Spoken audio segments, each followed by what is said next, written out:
turminha do quarto ano, tudo bem com vocês? Bom, dando continuidade às nossas atividades do roteiro, hoje nós vamos fazer a atividade número 11 de matemática, pintura na infância. Figuras geométricas e cores fortes são elementos bem presentes nas obras de Gustavo Rosa, um talentoso desenhista, gravador e pintor nascido em São Paulo, no ano de 1946. Suas obras encantam crianças de todas as idades.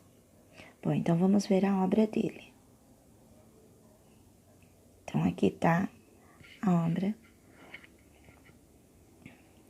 de Gustavo Rosa, tá bom? Observe a obra de Gustavo Rosa, Cachorro Pate.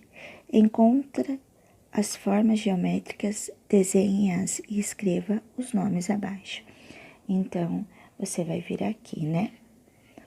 Vai ver quais as formas geométricas que ele usou. Professora, eu estou enxergando um retângulo. Então, eu vou vir aqui, vou desenhar o retângulo. Venho aqui, desenho o meu retângulo e escrevo o nome dessa forma geométrica. Ah, eu vi um círculo, professora. Então, eu venho aqui, desenho o meu círculo e escrevo o nome geométrico. Ah, mas olha só.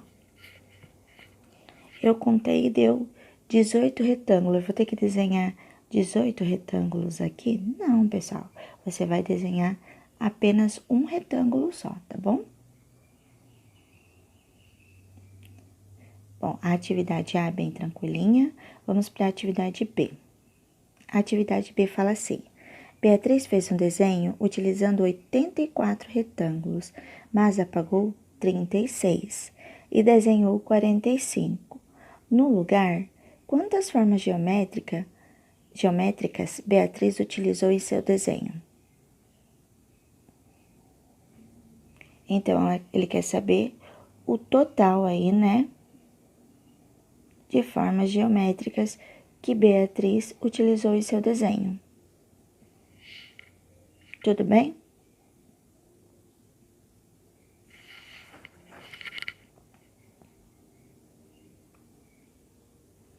C. Observe a obra de Luiz Sassilotto. Ele usou 169 quadriláteros. Lembrando que quadriláteros são as formas geométricas de 4 lados, tá? Pode ser meu quadrado, meu retângulo, meu losango, tá bom? Quero fazer um desenho parecido, mas usando 195 círculos. Vou colocá-los em fileiras contendo 15 círculos em cada linha. Quantos círculos teria em cada coluna? Bom, então olha só. Ele quer fazer um parecido com esse daqui, só que utilizando 195 círculos, tá bom? Então, olha só. Ele vai usar 195 círculos, tá? E vai colocá-los em fileira contendo 15 círculos. Então, ó, aqui, ó, se nós contarmos, ele utilizou 1, 2, 3, 4, 5, 6, 7, 8, 9, 10, 11, 12, 13 colunas. Então, ele usou 13 colunas, certo? Então, olha só. Vamos fazer uma continha aqui bem rápido. Se ele quer utilizar 195 círculos, tá? E ele quer colocar 15 círculos em cada fileira, então, olha só. Fileiras em cada linha, certo? Então, ó, se nós fizermos 15, 1, 2, 3, 4, 5, 6, 7, 8, 9, 10. 15 vezes 10, né? Daria 150. Então, eu não vou poder usar só 10 linhas. 15 vezes 11, ou seja, 150 mais 15, eu vou ter 165, tá? Então, eu quero que vocês continuem essa continha aqui para saber quantos círculos teriam em cada coluna, tá? Então, eu quero saber quantas colunas aqui, ó, eu vou ter que criar, tá? Ok? Então, faça a continha aí. resolvo e coloco aqui. Qualquer dúvida, a professora tá lá no grupo para tirar as dúvidas de vocês. Só vou adiantar que é multiplicação, tá bom?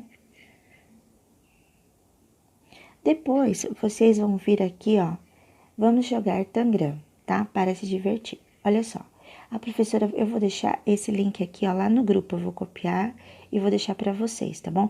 Vocês podem acessar pelo computador ou vocês podem acessar pelo celular. Aqui eu estou gravando com meu celular, então, ó, vou acessar aqui pra gente ver, tá? Tanto pelo computador como pelo celular, tá bom? Vamos colocar aqui, ó.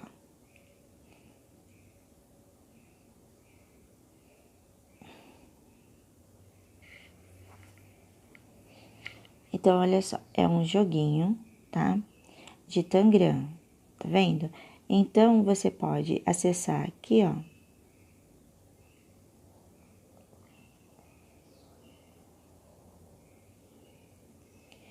Ele vai aparecer e você vai poder, então, mover as pecinhas, tá?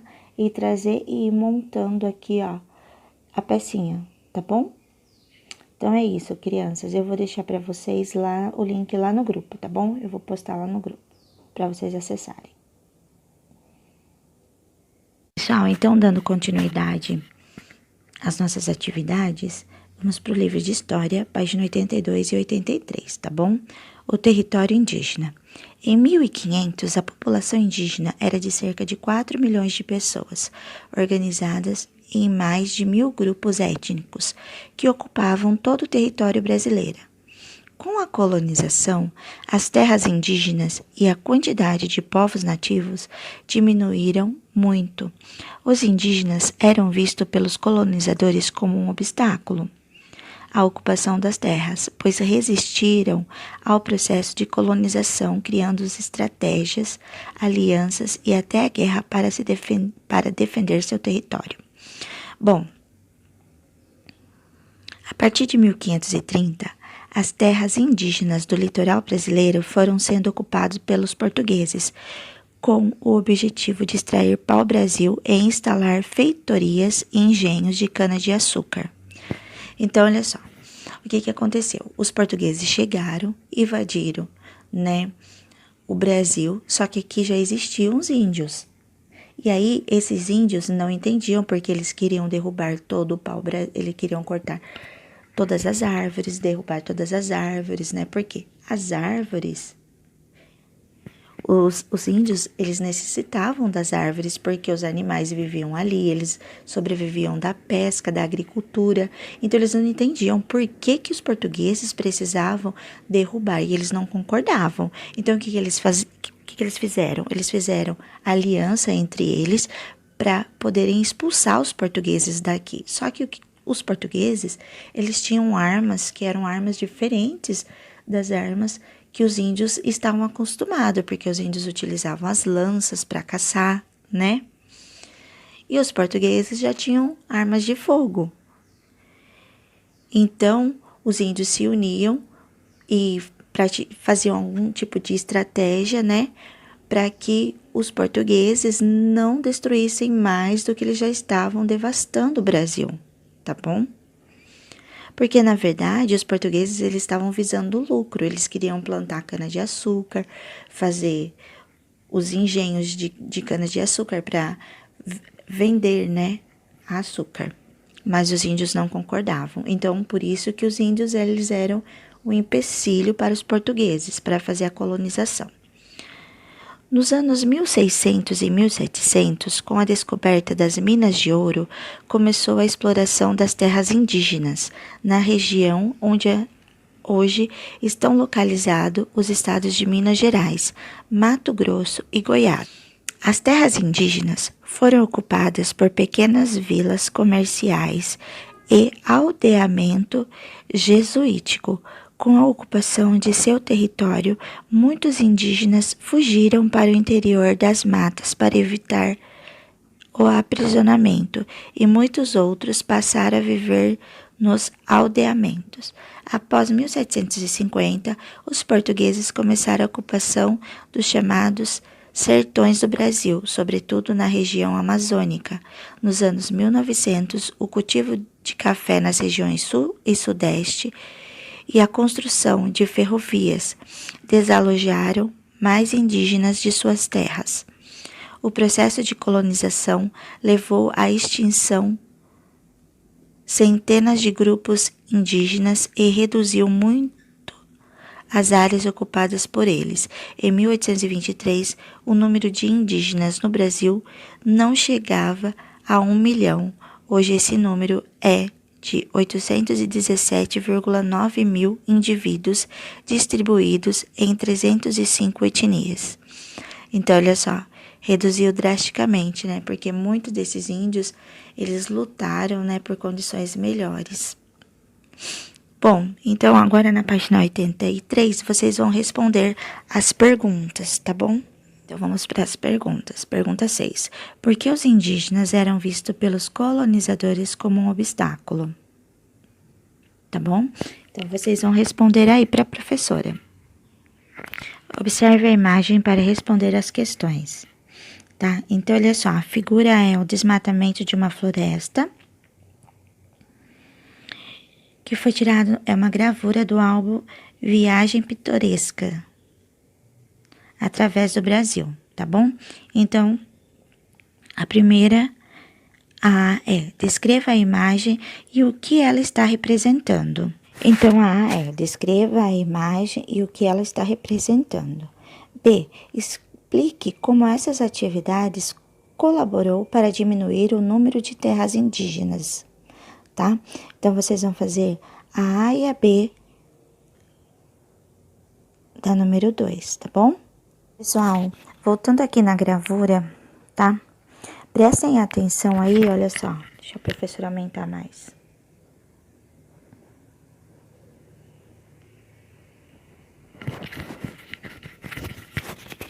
Olha só, se a gente observar bem a gravura, nós estamos vendo um homem em cima do cavalo, né? Umas casinhas lá em cima. Tem um homem sentado, mas tem algumas pessoas trabalhando, não é verdade? Olha as roupas das pessoas que estão em cima do cavalo, né? E olha as pessoas que estão trabalhando. Elas possuem sapato. Quem são essas pessoas que estão cortando, ajudando os portugueses a fazer o desmatamento, tá bom? Então, pensem aí um pouquinho para vocês poderem responder tá bom? Então, agora nós vamos trabalhar o texto 4 de língua portuguesa, tá bom? Então, olha só.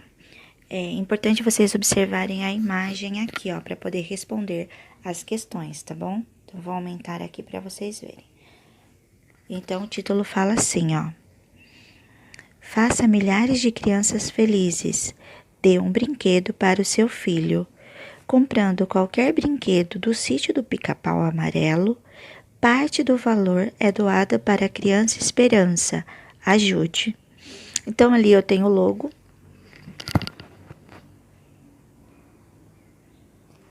Aqui, ó. Aqui eu tenho o logo do sítio do Pica-Pau Amarelo, igualzinho o que passa na televisão. E Criança Esperança também é a marca de um programa, né? Que é realizado todos os anos, onde os cantores vão, se apresentam, né? E parte dessa campanha, né, que é feita arrecadações, são doadas para instituições carentes, né, de crianças, tá bom? Então, essa propaganda, esse daqui foi o logo, né, de uma propaganda que foi feita em 2004, tá bom? E aqui explicava também um pouquinho a respeito do Criança Esperança, né, desse programa que é realizado por uma emissora de TV. Então, vamos lá para as perguntas.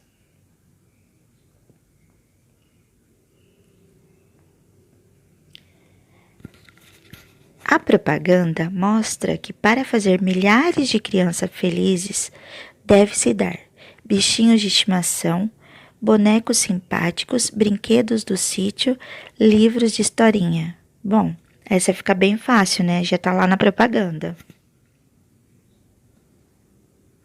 23. O texto fala sobre a compra de brinquedos para ajudar crianças carentes, distribuições de brinquedos para ajudar as crianças, trocas de brinquedos velhos por brinquedos novos, vendas de brinquedos bonitos para a criança. A propaganda ali, ele está falando sobre dar brinquedo para as crianças, pessoal. Tá falando de trocar brinquedos velhos por brinquedos novos. Está falando de venda de brinquedos bonitos para outras crianças.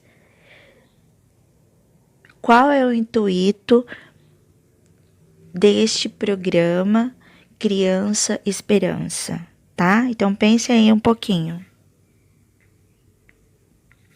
24.